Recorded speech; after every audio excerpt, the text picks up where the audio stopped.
Oh. Boss, bato yan, boss. Diba?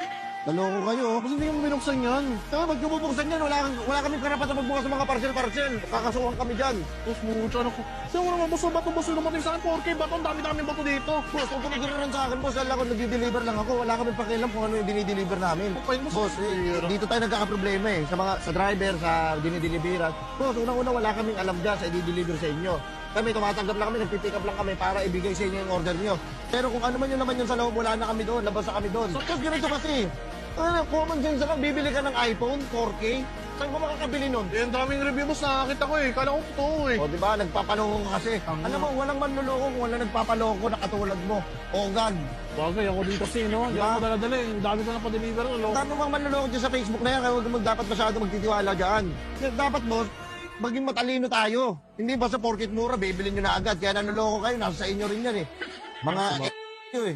Hindi mo na nililibre na ayos. Grabe ka naman. Double check nyo bago kayo umorder.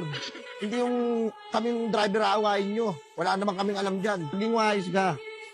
Yung sa mga orderan mo. Hindi yung kaming driver aangas ka. Hindi mo. Alam mo, kung gumawa ng masama. Okay, kung papatingin ako ng bulsa mo, baka nasa bulsa mo na. Bulsa mo na wala akong, wala Hindi mo sa'yo kawatan, pag hukusugahan mo pa ako. Pinagikumunan ko pa yung boss. Maninisi ka sa ang ginawa mo.